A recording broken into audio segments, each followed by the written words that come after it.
Coup de pouce. Coup de pouce. Coup de pression. Coup de mou. Coup monté. Coup de foudre. Coup de foudre. Coup de chance. Coup de soleil. Coup du sort. Coup du lapin. Coup de folie. Coup de théâtre. Coup de vieux. En coup de vent. Coup de cœur. Coup de cœur. Les coups de cœur littéraires de la librairie Landru par Pascal Farge.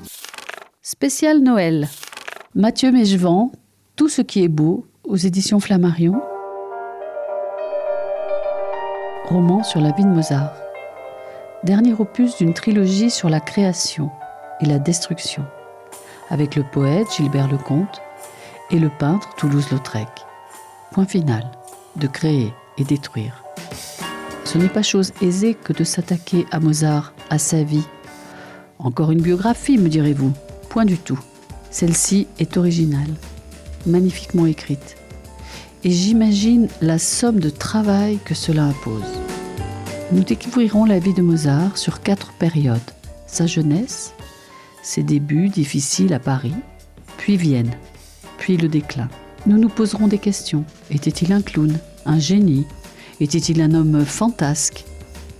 Je vous invite à la lecture de ce livre extrêmement bien documenté pour en apprendre un peu plus sur ce célébrissime compositeur que l'on écoute à travers le monde entier. Mozart aime ce qui est beau, aime la pureté, quête obsessionnelle qui le conduira à un déclin financier. Mais Mozart restera Mozart. Prenez le temps, écoutez la flûte enchantée. Nous sommes à la fin du printemps 1785 et Theresa van Trattner a reçu une lettre de Mozart qu'elle n'a pas revue depuis leur séparation, 8 mois plus tôt.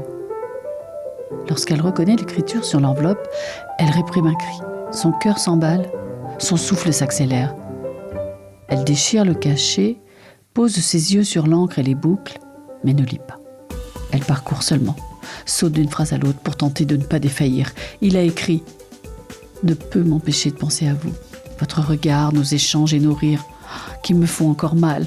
Écrit pour vous, si vous voulez bien, en pensant à moi et espérant tout de même votre Wolfgang Mozart. » Avec la lettre, la partition d'une fantaisie, c'est-à-dire une pièce sans mouvement, sans structure, rigide, dans la même tonalité que la sonate qu'il lui a dédiée quelques mois plus tard, en ut mineur. Theresa se précipite au piano seule. Elle pose la partition, lit et déchiffre. Elle prend possession de ces notes qui sont pour elle, qui la submergent et dont elle se sent indigne. D'abord, ses doigts frôlent les touches, puis timidement, elle entame la fantaisie qu'elle joue d'un bout à l'autre. À peine achevée, elle la reprend.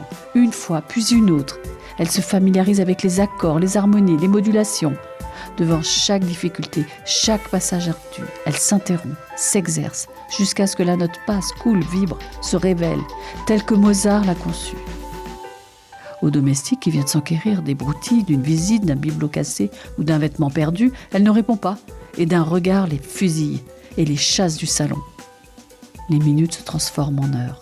Elle joue, commence peu à peu à comprendre les intentions, le cœur qui bat derrière les notes.